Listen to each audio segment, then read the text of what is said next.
Igor Jankę, dzień dobry. To jest Układ Otwarty, niezależny program o Polsce i świecie. Dziś o tym, czy nowy minister sprawiedliwości Waldemar Żurek ma szansę naprawić chociaż trochę aparat sprawiedliwości, czy też raczej jest zagrożenie, że wprowadzi jeszcze więcej zamieszania i ten urząd i to cały aparat sprawiedliwości będzie jeszcze bardziej upolityczniony. W jakim stanie jest polski aparat sprawiedliwości? O tym za chwilę porozmawiam z moim gościem. Przypominam Państwu, że dla słuchaczy Układu Otwartego jest 10 miejsc w Szkole Przywództwa Instytutu Wolności. Można się jeszcze zgłaszać. Warunek jest jeden. Musicie Państwo odpowiedzieć na jedno pytanie i napisać tekst między pół kartki a całą kartką. Jakie są 3 najważniejsze rzeczy, w których Waszym zdaniem prezydent Rzeczpospolitej nowo wybrany i rząd powinni się zgodzić? Jakie są takie 3 strategiczne rzeczy, w których powinni się porozumieć? Wyślijcie to proszę na adres e-mailowy, który znajdziecie pod nagraniem. Tam jest też tam jest też adres strony szkoły i wszystkie informacje. Jeśli wyślecie nam to, my się odezwiemy zwrotnie z prośbą o wypełnienie ankiety i wszystkimi innymi szczegółami. Serdecznie zapraszam. 10 miejsc dla słuchaczy Układu Otwartego. Tyle zapowiedzi. Oczywiście pozdrawiam też patronów i przypominam Państwu o tym, że można wspierać Układ Otwarty na platformie patronite.pl. Tyle zapowiedzi, łączę się z moim gościem. A oto mecenasi Układu Otwartego.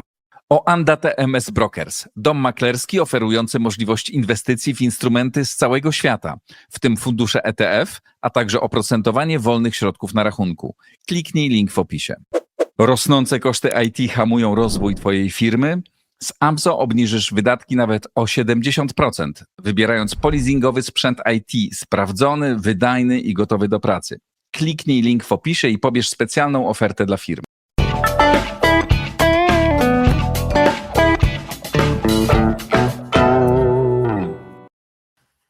Piotr Trudnowski, Klub Jagielloński. Dzień dobry, Piotrze. Dzień dobry, Igorze, dzień dobry Państwu. Czy ty bardziej obawiasz się pojawienia się nowego ministra, czy masz więcej nadziei związanych z tym, że może coś naprawić? Chyba nie mam zbyt wiele nadziei. Wszystko wskazuje na to, że koalicja rządząca nie ma i nie miała żadnego pomysłu na to, by po pierwsze doprowadzić do jakiejś formy resetu ustrojowego, bez względu na to, czy to miałby być reset konstytucyjny, czy po prostu próba jakiegoś minimalnego porozumienia politycznego na rzecz zakończenia tego stanu, rozpadu ustrojowo-instytucjonalno-praworządnościowego państwa, w jakim funkcjonujemy od dekady.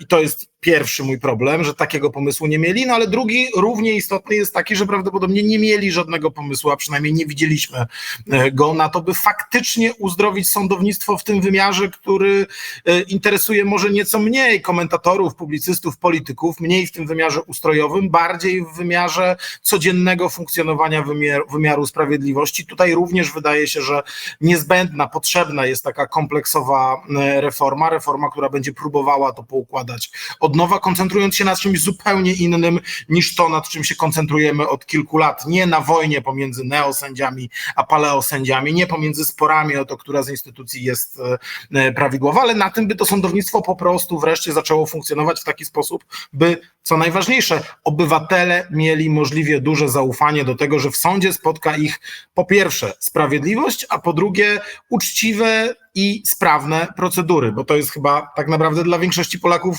dużo istotniejsze niż to, o czym pewnie sporo będziemy rozmawiać, czyli ten wymiar ustrojowo-instytucjonalny. Ale oczywiście to o czym mówisz, jest niezwykle ważne, tak? Wolne funkcjonowanie aparatu sprawiedliwości jest bolączką i bardzo wielu przedsiębiorców, którzy nas oglądają i tych wszystkich, którzy w jakikolwiek sposób zderzają się z sędziami. Jest to równie ważne, jeśli nawet nie ważniejsze. Trudno powiedzieć, co jest ważniejsze. Obie rzeczy są niezwykle ważne, tak?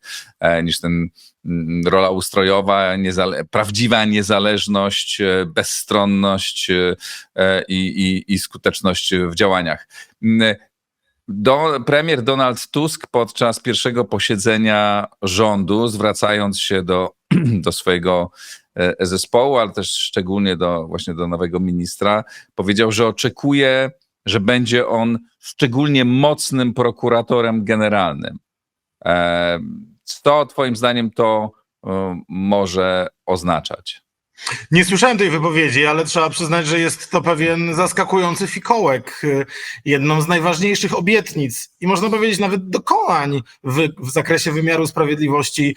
Wcześniej po prostu Platformy Obywatelskiej, dzisiaj Koalicji 15 października była właśnie ta obietnica rozdzielenia funkcji prokuratora generalnego i ministra sprawiedliwości. Za pierwszych rządów Platformy Obywatelskiej to się wydarzyło, tak? Osobno mieliśmy prokuratora generalnego, osobno ministra sprawiedliwości. Mieliśmy niezłych ministrów sprawiedliwości za pierwszych rządów Donalda Tuska, którzy w jakiś sposób, czy to Krzysztof Kwiatkowski, czy to Jarosław Gowin, czy to Marek Biernacki, próbowali naprawdę reformować sądownictwo właśnie w tej rzeczywistości, kiedy minister sprawiedliwości jest osobnym organem od prokuratora generalnego. Jeżeli dobrze pamiętam, to wśród tych słynnych 100 konkretów miało być właśnie rozdzielenie funkcji ministra sprawiedliwości i prokuratora generalnego. No a dzisiaj słyszymy, że oczekiwanie jest niejako inne, żeby właśnie polityk, jeszcze do niedawna sędzia Waldemar Żurek pełnił rolę właśnie skutecznego prokuratora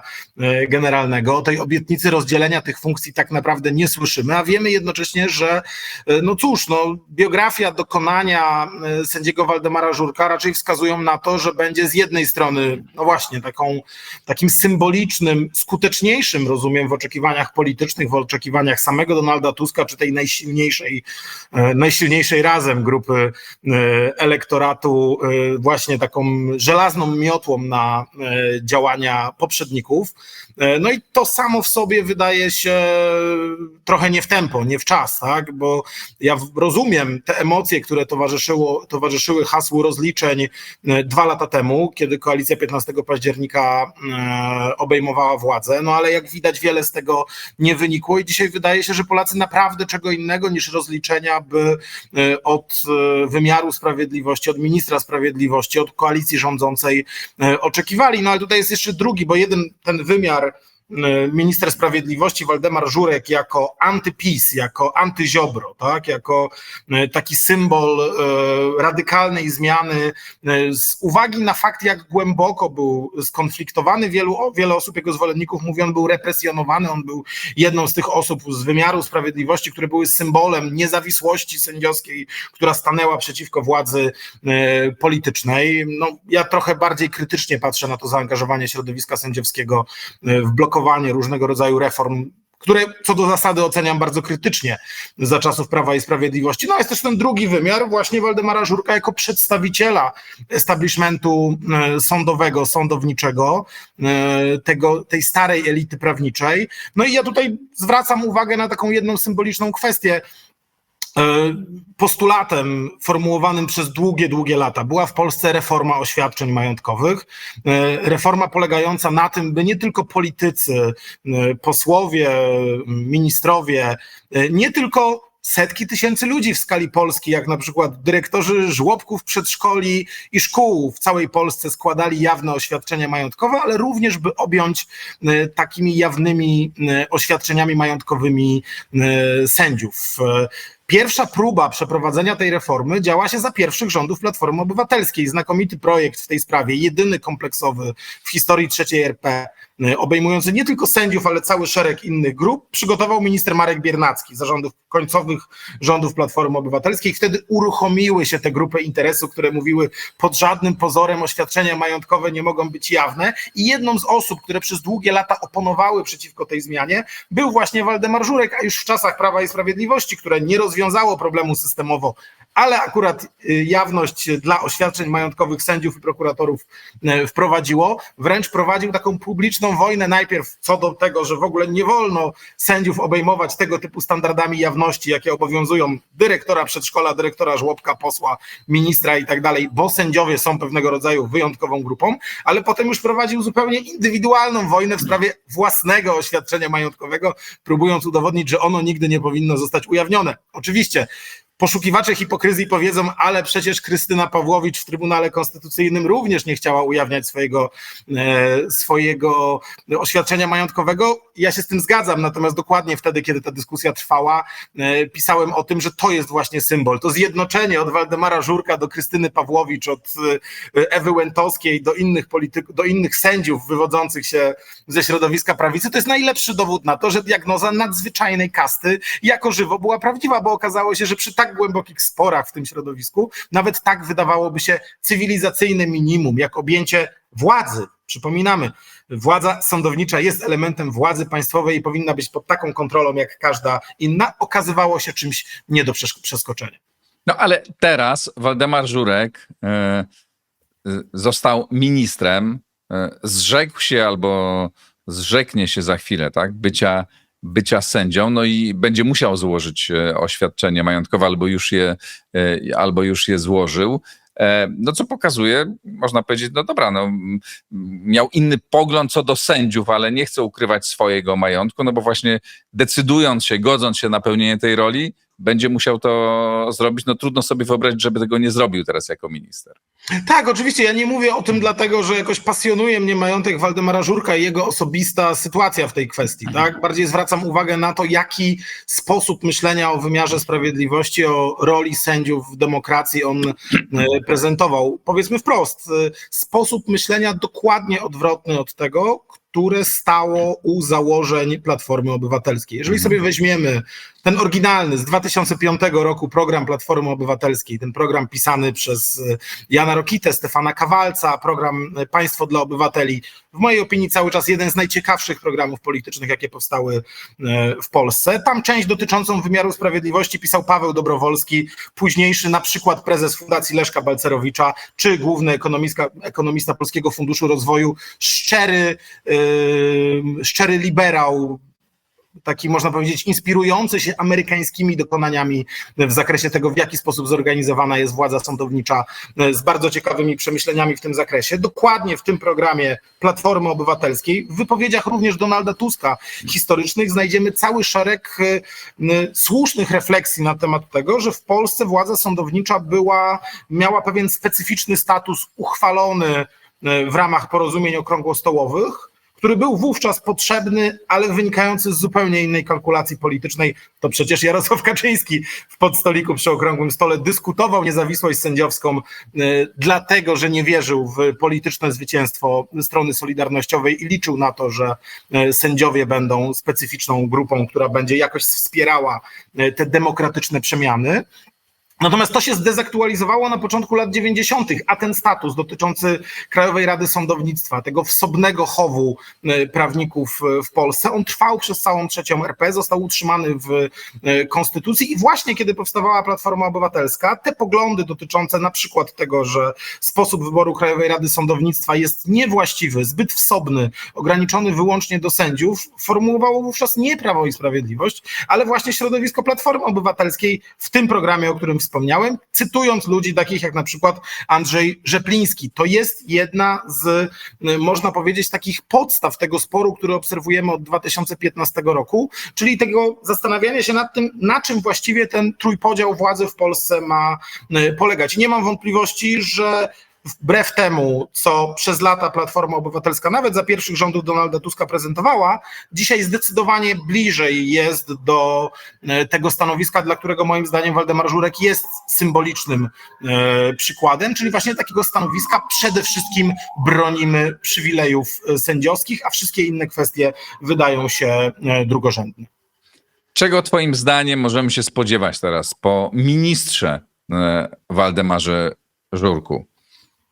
No cóż, szczerze mówiąc, ja nie wiem do końca, czego się spodziewać, więc może zacząłbym od tego, co moim zdaniem należałoby zrobić. Tak, dajmy sobie kawałeczek tego optymizmu, tak? Dajmy szansę ministrowi Żurkowi.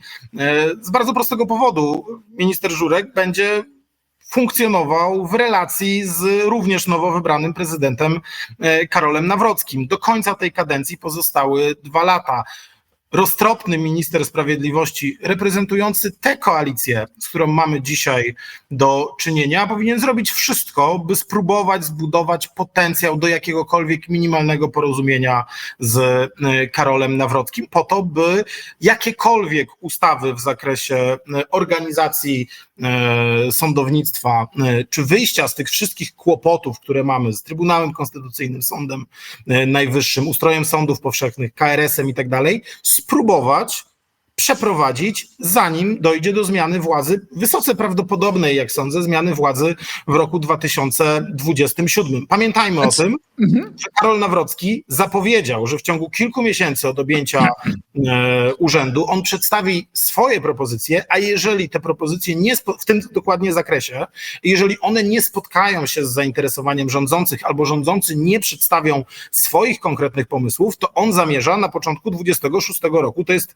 jasna, wyrażona wprost i określona na osi czasu obietnica Karola Nawrockiego, zaproponować referendum w tej sprawie, w jaki sposób Polacy chcieliby to organizować. Ja na miejscu Waldemara Żurka potraktowałbym tę zapowiedź jako dobrą monetę, bo tak patrząc na to politycznie, próba dogadania się i zreformowania tego systemu dzisiaj przez rząd koalicji 15 października z Karolem Nawrockim przez najbliższe 2 lata wydaje się dużo sensowniejsza niż prowadzenie takiej polityki, jaką prowadził Adam Bodnar. Adam Bodnar rzeczywiście złożył szereg projektów ustaw, czy to dotyczących Trybunału Konstytucyjnego, czy innych obszarów sądownictwa, ale tak naprawdę nie podjął na poważnie rozmowy z Andrzejem Dudą, by Andrzeja Dudę na poważnie przekonać do tego i zapytać, co musiałoby się znaleźć w tych ustawach, dlaczego one powinny wyglądać inaczej, by Andrzej Duda był gotów je podpisać.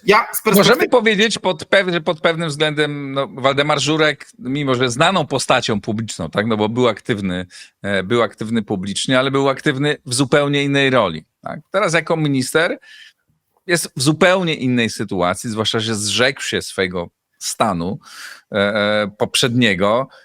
Być może nas zaskoczy, tak? Być może wszystkich zaskoczy, być może będzie się starał rzeczywiście realnie doprowadzić do jakichś realnych zmian i będzie próbował uzgadniać pewne rzeczy z prezydentem. Co twoim zdaniem, to pociągnijmy, tylko doprecyzujmy, co twoim zdaniem jest teoretycznie możliwe? Oczywiście też teoretycznie, ale realistycznie, tak? Znaczy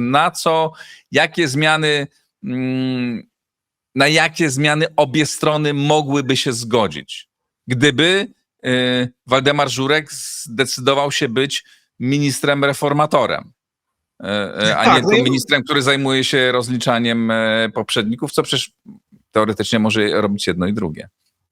Tak, no mi się wydaje, że są 4 takie kwestie. Zacznę od tych mniej oczywistych. Zacząłbym od takich kwestii, które wydaje mi się, że prezydentowi Nawrockiemu z definicji nie będzie ich łatwo odrzucić z powodów politycznych, a będą jakimś symbolem potencjału do poważnej rozmowy. Pierwsza kwestia to doprowadzenie do reformy, która ukróci stosowanie aresztów wydobywczych. Mamy takie projekty, mamy cały szereg organizacji pozarządowych, Fundacja Courtwatch Polska, Helsińska Fundacja Praw Człowieka, kolejni rzecznicy praw obywatelskich, od lat zajmujący się tym problemem. Projekt Polski 2050 złożony w tej kadencji, zdaje się, że zamrożony w parlamencie. Wiemy doskonale, że wszyscy, kiedy są w opozycji, zgadzają się z tym, że mamy w Polsce systemowy problem z aresztami wydobywczymi, z tymczasowym aresztowaniem, z nadużywaniem tej formy traktowania. I to od lat, przypomnijmy, że to dotyczy wszystkich, znaczy to nie działo się tylko za tych rządów czy za rządów Prawa i Sprawiedliwości, to działo się również w ostatnich latach, ale to działo się też dużo, dużo wcześniej. To jest problem systemowy. Nie, mniej nawet polityczny, oczywiście jest używany politycznie, znaczy są takie zarzuty, że jest używany politycznie, ale to jest problem systemowy. Łatwość w podejmowaniu takich decyzji. Tak, i to jest problem systemowy również z tego powodu, że on dokładnie jest takim przykładem na to, jak No, pod słabą kontrolą są sędziowie, tak? To na to zwracają właśnie eksperci Fundacji Courtwatch Polska czy innych tego typu ośrodków, którzy mówią o tym, no właśnie trochę działa częstokroć działa ten wymiar sprawiedliwości jak w przypadku tych nieszczęsnych podsłuchów Pegasusem, tak? Po prostu jak taśmowe podejmowanie decyzji nie w sposób wolnościowy, nie w ochronie wolności obywatelskich, tylko raczej na takiej zasadzie, no przyszedł wniosek od prokuratora o wydłużenie aresztu tymczasowego, czy przyszedł wniosek od służb o założenie podsłuchu takim czy innym urządzeniem i być może przemęczeni, być może nie mający na to czasu, być może działający w dobrej wierze, ale działający źle, jeśli chodzi o skutki, sędziowie klepią to niemalże taśmowo. Krytykowano to. Dobrze, a z czego twoim zdaniem to klepanie wynika? Bo w ogóle nie kupuję tego, że z przemęczenia. Tak? Czy to jest obawa, strach? Czym im grozi? Z czym się wiąże blokowanie takich, znaczy odmowa takich wniosków? Ja myślę, że tutaj po prostu działa pewnego rodzaju przyzwyczajenie. Zawsze tak było, zawsze tego typu wnioski klepaliśmy, po prostu uważaliśmy, że w sytuacji, kiedy są jakieś te bardziej czy mniej uzasadnione zarzuty, to jest wystarczające. Oczywiście za rządów Zbigniewa Ziobry te przepisy zmieniono w taki sposób, by to klepanie tymczasowych aresztów było jeszcze prostsze. Bardzo ciekawie pisał o tym na przykład na łamach więzi profesor Michał Królikowski, wiceminister przecież za czasów Jarosława Gowina i Marka Biernackiego w rządzie Platformy Obywatelskiej, wskazując dokładnie, że na przykład tej słynnej historii z przetrzymywaniem urzędniczek Ministerstwa Sprawiedliwości w areszcie tymczasowym, czy księdza związanego z jedną z afer z Funduszem Sprawiedliwości nie byłoby, gdyby nie zmiany przeprowadzone w Ministerstwie Sprawiedliwości za czasów Zbigniewa Ziobry. Dlatego uważam, myślę, że prezydent Karol Nawrocki doskonale zdaje sobie sprawę z tych patologii, które obserwowaliśmy, na przykład w przypadku tego księdza i tych urzędniczek w ostatnich miesiącach, w ostatnich latach. Mógłby Waldemar Żurek powiedzieć, zobaczcie, myśmy wszyscy popełniali te błędy, spróbujmy stworzyć nowe otwarcie polegające na tym, że chociaż na tym punkcie minimum zbudujemy zaufanie i powiemy sobie, to nie może dalej tak funkcjonować, spróbujmy odejść chociażby od tego i zrobić to również oczywiście z takim przekonaniem, że to jest dopiero początek jakiegoś rodzaju poważnej reformy, poważnych zmian. Prawdę mówiąc, na jego miejscu od tego bym zaczął. Dalej rzeczywiście to jest jedna. Areszty wydobywcze i podsłuchy. Druga? Tak, to jest ta pierwsza kwestia. Druga kwestia to jest oczywiście cały obszar związany z tą potrzebą poszukiwania porozumienia w zakresie uporządkowania tej sytuacji na poziomie ustrojowym. No i tutaj wydaje się, że tym planem minimum powinno być po prostu uzdrowienie sytuacji w Trybunale Konstytucyjnym. Wydaje się, że ale w jaki sposób? Wydaje się, że wymaga to zmiany konstytucji, wymaga to prawdopodobnie dogadania się co do tego, że sędziowie Trybunału Konstytucyjnego zostaną w jakiś sposób wybrani od nowa. No ale jeżeli spojrzymy sobie na tę dynamikę polityczną, no to właśnie dziś jest moment. Te 2 lata, kiedy dzisiejsza władza spodziewa się, że za 2 lata może władzę utracić, może obawiać się poważnie tego, w jaki sposób będzie kolejna ekipa traktowała również ich, nie tylko ustrój państwa, nie tylko kwestie dotyczące praworządności, ale właśnie tych kwestii, by spróbować znaleźć taki punkt, no właśnie, kiedy nikt nie może być niczego pewien i stworzyć nowe zasady funkcjonowania Trybunału Konstytucyjnego i poszukać właśnie takich rozwiązań, by one były akceptowalne dla obu stron, no bo wszyscy już wiedzą, że zdominowanie przez jedną ze stron Trybunału Konstytucyjnego tak naprawdę umożliwia później daleko idącą politykę, budzącą powszechne wątpliwości bez względu na to, kto rządzi, tak? Bo paradoksalnie, gdybyśmy dzisiaj mieli zdrowy Trybunał Konstytucyjny, to również cały szereg działań dzisiejszej władzy, która jest krytykowana przez opozycję, nie byłaby możliwa, bo Trybunał Konstytucyjny miałby realny autorytet, który byłby traktowany poważnie przez sędziów, przez urzędników, przez polityków i cały szereg tych podnoszonych dzisiaj kontrowersji, nieprawidłowości związanych z tak zwanymi rozliczeniami również nie byłby możliwy. Ten Trybunał Konstytucyjny był grzechem założycielskim, od którego cała ta historia już ponad 10 lat temu się zaczęła, bo to w czerwcu 2015 roku doszło do tego pierwszego nadmiarowego wyboru sędziów do Trybunału Konstytucyjnego jeszcze przez Platformę Obywatelską. No i dobrze byłoby dzisiaj spróbować tę sytuację odwrócić. Nie w imię pod koniec rządów partykularnego interesu jednej strony podjąć działania na rzecz przejęcia większości w Trybunale Konstytucyjnym, ale właśnie poszukać takiego rozwiązania, które z obie strony zabezpieczy, bo dzisiaj, prawdę mówiąc, nikt nie może być niczego pewien, a wydaje się, tak patrząc też na polityczny interes Karola Nawrockiego, że przez jego wiek, przez to, jakimi głosami został prezydentem, że nie został prezydentem tylko głosami jednej partii, tylko Prawa i Sprawiedliwości. Dla niego scenariusz, w którym udałoby się w jakiś sposób stworzyć bardziej zrównoważone ramy funkcjonowania przede wszystkim Trybunału Konstytucyjnego, mógłby być politycznie atrakcyjny, dużo lepszy niż sytuacja, w której będzie Prawo i Sprawiedliwość ze Zbigniewem Ziobrą próbowało za 2 lata reformować Trybunał Konstytucyjny w stylu, który już doskonale znamy. Również z tego I powodu... teoretycznie jest to również, wydawałoby się, w interesie obecnej koalicji rządzącej, no, która, jak powiedziałeś, według, oczywiście sondaże mogą się zmienić, ale na razie zmieniają się w kierunku niekorzystnym dla rządzących. No, za 2 lata znajdą się w bardzo trudnej sytuacji i wprowadzając jakieś w miarę rozsądne rozwiązanie dzisiaj, wiedząc, że strażnikiem tego będzie prezydent, no bo jemu też będzie trudno ulec następnej władzy, która może by go namawiała, tak, prawica do jakby dalszej zmiany tego, ale jeśli on będzie tą inicjatorem, czy tą osobą, która jakby współodpowiada za ten projekt, no to będzie go bronił prawdopodobnie, no bo to też pokazywałoby jego słabą pozycję, więc w zasadzie wydaje się, że w interesie również politycznym obecnej ekipy byłoby wprowadzenie tych zmian. Z kolei PiS-owi głupio byłoby nie przystąpić do tego, nie poprzeć. No ale to zakładamy, że polscy politycy zachowują się tylko racjonalnie, co nie zawsze ma miejsce. No dobra, to drugie, uporządkowanie Trybunału Konstytucyjnego poprzez zmiany w Konstytucji, no bo inaczej się tego nie da zrobić. Tak, no i trzecia kwestia również tak naprawdę wymaga zmian w Konstytucji. Również jest projektem ambitnym, ale takim, do którego moim zdaniem warto dzisiaj namawiać właśnie ze względu na ten kalendarz polityczny i tę specyficzną sytuację dzisiejszej władzy i dzisiejszej opozycji.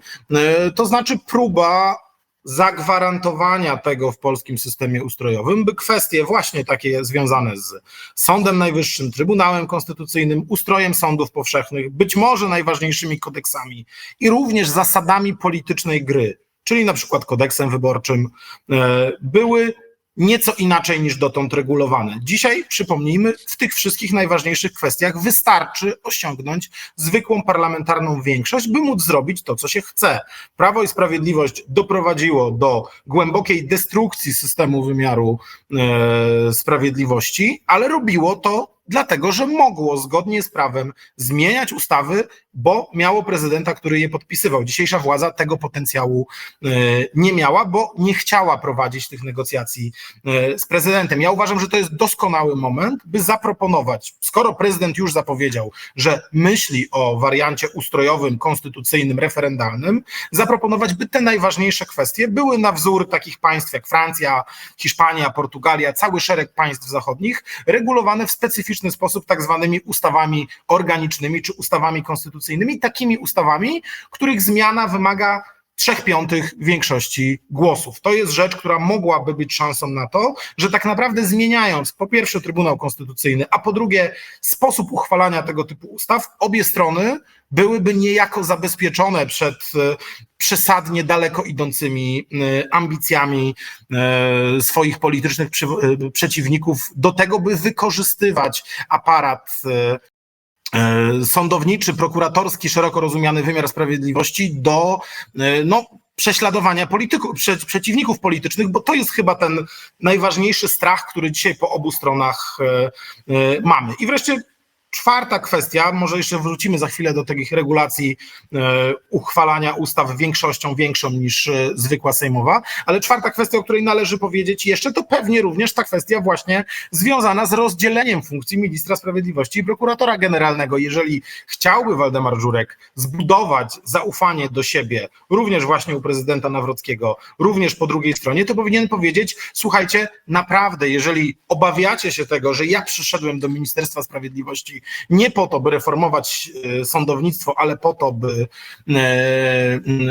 prześladować przeciwników politycznych, to zacznijmy właśnie od odpolitycznienia tej funkcji i na przykład zagwarantujmy rolę prezydenta Rzeczypospolitej w wyborze prokuratora generalnego. To są te 4 kwestie, od których moim zdaniem należałoby zacząć. Te 2 pierwsze mają, można powiedzieć, pierwsza i ostatnia, tak?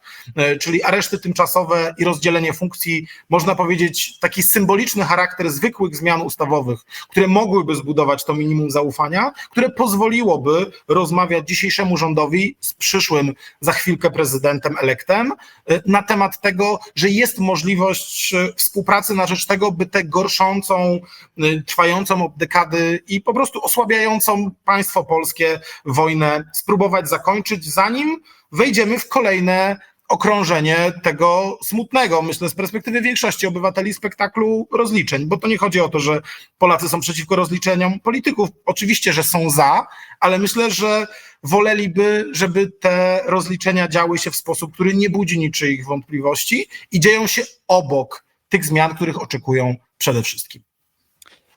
No tak, tylko że to mogłoby się zdarzyć w sytuacji, gdyby obie strony miały inne intencje. Tak?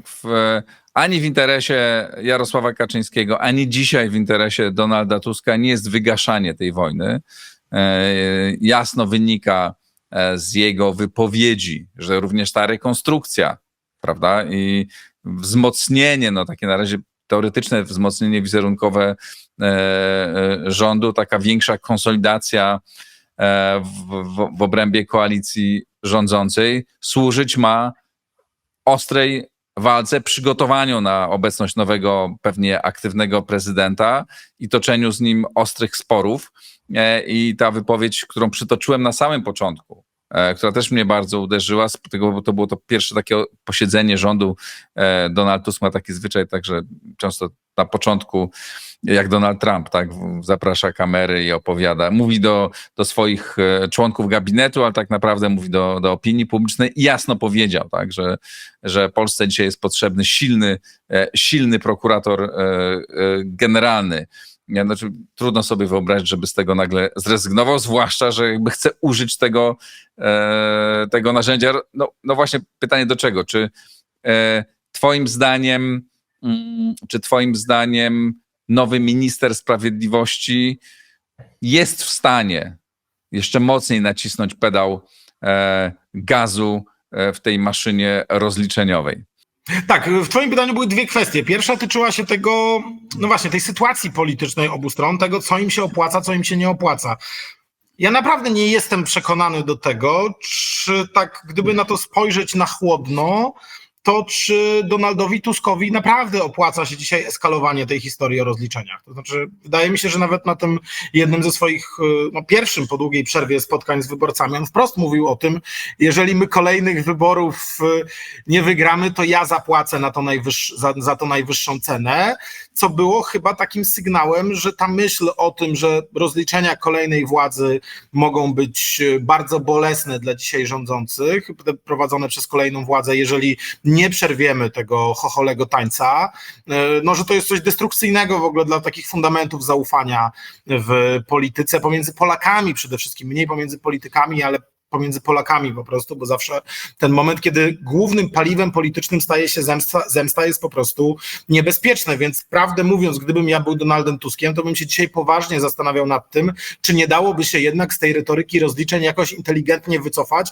i powiedzieć, że przemyśleliśmy sprawę i jednak zagwarantujemy wam przez 2 lata sprawiedliwe sądy, niezależną prokuraturę, niezawisłych sędziów i zakończenie chaosu ustrojowego i w ten sposób niejako zbudujemy swoją wiarygodność w temacie podejścia do sprawiedliwości, bo może to sprawi, że opinia publiczna nie będzie oczekiwała tego rozliczenia, więc prawdę mówiąc... Zakładasz, że Donald Tusk musiałby uwierzyć, że Jarosław Kaczyński przez te najbliższe 2 lata, patrząc na dobrą pracę nowego ministra sprawiedliwości, który naprawia aparat, myśli, no dobra, to ja już nie będziemy rozliczać Platformie, jak weźmiemy władzę, to jest droga donikąd. No tak, no tylko że sytuacja się dość fundamentalnie zmieniła w czasie wyborów prezydenckich. To znaczy szansa na jednowładztwo Jarosława Kaczyńskiego jest już chyba dzisiaj wysoce wątpliwa. Jeżeli rozmawia się na przykład z politykami Konfederacji, to, że jednym z warunków ich ewentualnej współpracy z którąkolwiek ze stron będzie przeprowadzenie resetu ustrojowego, wydaje się dla nich dzisiaj dość oczywiste. Oczywiście to nie jest tak, że mam tak dobre zdanie o politykach Konfederacji, że kiedy przyjdzie do realnej perspektywy objęcia władzy, oni będą stali, prawda, na gruncie tych dzisiejszych deklaracji, ale nie mam wątpliwości co do tego, że oni naprawdę uważają, że ten spór jest destruktywny i że on właśnie buduje ten duopol, który oni chcą zwalczać. Więc sam fakt tego, by postawić kwestię resetu ustrojowego tej czy poprzedniej władzy, ale osłabienia tego politycznego wpływu na wymiar sprawiedliwości może być bardzo ważnym żądaniem przyszłych koalicjantów, którzy, jak się wydaje, będą silniejsi niż kiedykolwiek miał z jakimikolwiek koalicjantami do czynienia Jarosław Kaczyński. I co więcej, Karol Nawrocki jest żywotnie zainteresowany tym, by pozycja tego na dziś, wydaje się, mniejszościowego koalicjanta była podmiotowa, bo to dzięki nim on został prezydentem. Więc... No i jeśli mając dwóch partnerów, z których jeden może mu zawdzięczać trochę wzmacniania, to jego pozycja rośnie, prawda? Oczywiście. A mając bardzo silnego Jarosława Kaczyńskiego, jak wiemy, no to jest naprawdę silny polityk, tak? To jego pozycja niekoniecznie musi być silna. Oczywiście, że tak. I drugi wymiar tej samej myśli związanej z pozycją Jarosława Kaczyńskiego jest taki, że nie wiem, co o tym sądzą akurat, bo o to nie pytałem, o tym nie słyszałem politycy Konfederacji, ale sam o tym mówiłem już publicznie. Wydaje mi się, że oczywistym oczekiwaniem koalicjantów Jarosława Kaczyńskiego będzie to, by wymiar sprawiedliwości po pierwsze, a po drugie służby specjalne nie były w rękach Jarosława Kaczyńskiego i to będzie ich warunek jakiejkolwiek współpracy koalicyjnej z PiS-em. Tego bym się spodziewał, bo losy wszystkich dotychczasowych koalicjantów Jarosława Kaczyńskiego wskazują na to, że powinno się postawić to jako warunek absolutnie nienegocjowalny. To sprawia, ale znając Jarosława Kaczyńskiego, trudno sobie wyobrazić, żeby to najpotężniejsze narzędzie, jakie mają polscy politycy, z których korzystali obficie wszyscy, czy prawie wszyscy, żeby go oddał.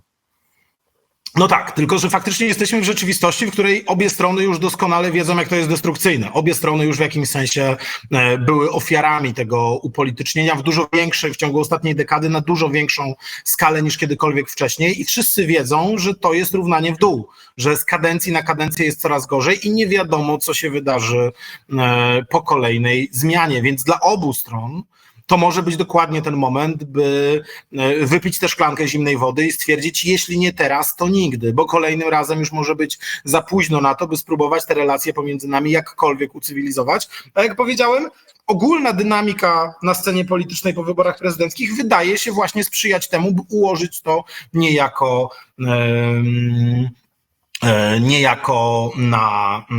na nowo. Więc to wydaje mi się, prawdę mówiąc, przemawiać na rzecz tego, by nieco inaczej podejść do tych kwestii niż rozważano to dotychczas. Oczywiście pytanie o to, czy główną ambicją Waldemara Żurka będzie rozliczanie i przynoszenie na złotych tacach głów polityków czy urzędników związanych z poprzednią ekipą, wydaje się racjonalne, bo chyba takie jest oczekiwanie istotnej części elektoratu, ale warto też zwrócić uwagę na to. Ale też jego osobiste, tak? To jest człowiek, który był przez poprzednią władzę bardzo mocno atakowany i przez środowiska związane z poprzednią władzą, więc może mieć taki, jak wiemy w polityce, takie osobiste emocje, potrzeba rewanżu odgrywają niestety bardzo często dużą rolę.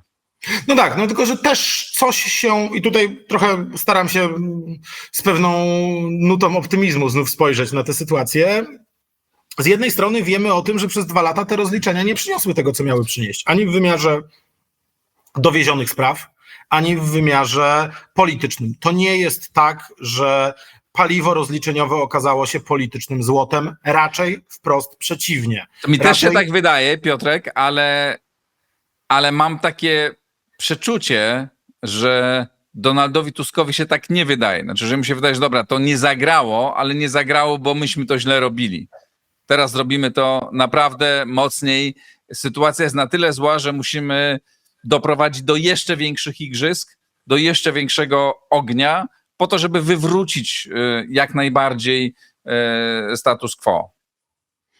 Może tak kalkulować, tylko że wydaje się, że to jest błędna kalkulacja. To jest mniej więcej taka kalkulacja, jak ta kalkulacja, która podpowiadała Jarosławowi Kaczyńskiemu wiosną 2023 roku, że to, czego potrzebujemy, to więcej igrzysk i uchwalimy komisję na rzecz pozbawienia Donalda Tuska prawa do pełnienia funkcji publicznych, udowadniając jego współpracę z Rosją. To był dokładnie ten sposób myślenia, który sprawił, że kilka dni po tym, jak prezydent Duda ku mojemu również zaskoczeniu podpisał tę ustawę, Donald Tusk zmobilizował rekordową liczbę ludzi na manifestacji, która rozpoczęła jego marsz ku władzy. Wydaje mi się, że po doświadczeniach chociażby wyborów prezydenckich, również tych wszystkich emocji, atakowania Karola Nawrockiego, które okazały się przynosić dokładnie odwrotny skutek od oczekiwanego, każdy rozsądny polityk powinien sobie pomyśleć, no więcej tego samego oznacza więcej tych samych efektów. To oznacza kolejne przegrane wybory. A co więcej, zmieniło się też coś istotnego, jeżeli spojrzymy sobie na to otoczenie eksperckie. Doktor Marcin Szwed z Helsińskiej Fundacji Praw Człowieka, Krzysztof Izdebski z Fundacji imienia Stefana Batorego, kluczowi eksperci broniący za czasów Prawa i Sprawiedliwości standardów praworządności mówią dzisiaj jasno i wprost.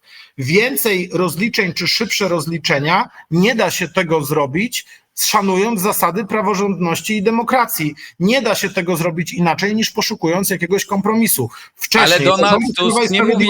te środowiska stały jednoznacznie po stronie dzisiejszej władzy ówczesnej opozycji. Dzisiaj ten dystans jest coraz większy i coraz więcej osób zwraca uwagę, że to wszystko sprawia, że nie tylko do tych rozliczeń nie doprowadzamy, ale okazuje się, że praworządność jest jeszcze w gorszej sytuacji i bardziej martwią się nad tym, co z tymi precedensami zrobi kolejna władza, niż liczą na to, że cokolwiek w tym wymiarze sprawiedliwości da się na lepsze zmienić.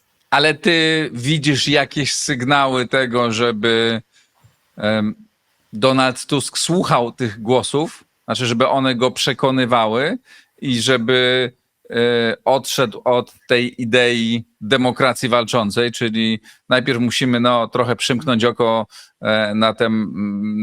na reguły prawa, możemy pewne rzeczy naciągnąć, bo musimy wyczyścić sytuację, prawda, i uporządkować system prawdy. No trudno, taka jest cena, a zachodnia opinia publiczna, zachodni politycy, Komisja Europejska, instytucje europejskie przymkną na to oko, no bo są nam życzliwe i bardzo by chciały, żeby to się jakoś wszystko uporządkowało.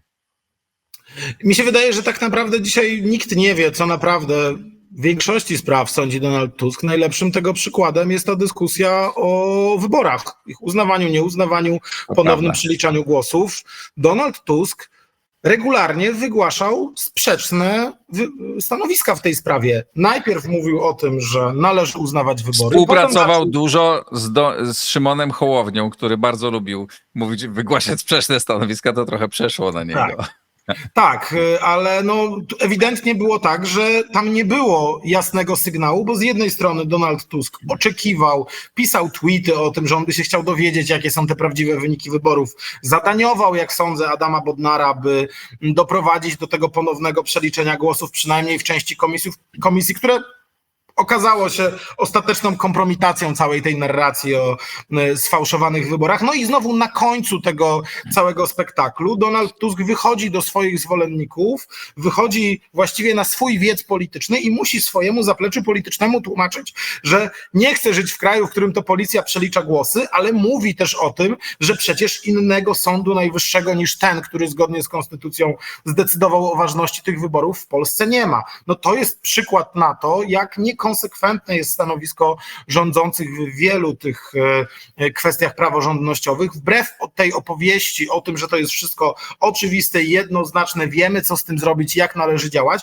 to nie wiedzą, nie mają na to pomysłu i myślę, że z dnia na dzień, z kryzysu na kryzys coraz lepiej będą zdawać sobie sprawę z tego, że jednak tak się nie da załatwić tych kwestii i mam nadzieję, że w pewnym momencie zdadzą sobie sprawę, że być może jedyne, co są w stanie zrobić, to właśnie przerwać tę spiralę zemsty i niszczenia państwa, z którą mamy od dekady do czynienia, bo jeżeli nie zrobią tego teraz, to z wysokim prawdopodobieństwem jednak staną się ich ofiarami za jakiś czas. I dzisiaj właśnie od tego, czy wykażą jakąkolwiek dobrą wolę w tym zakresie, będzie zależało na przykład stanowisko prezydenta Nawrockiego czy Konfederacji w zakresie tego, jak oni sami mają być traktowani za 2 lata, jeżeli przejdą do opozycji.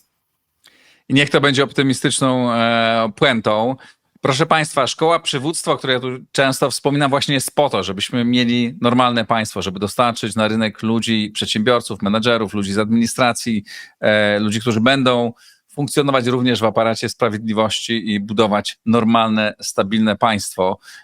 I to, o czym dzisiaj mówimy, o czym mówił Piotr, to może być podpowiedź, co warto napisać w tym tekście o tym, jakie są te najważniejsze rzeczy, w których nowy prezydent i rząd powinni się dogadać. Zapraszam Państwa jeszcze raz do Szkoły Przywództwa.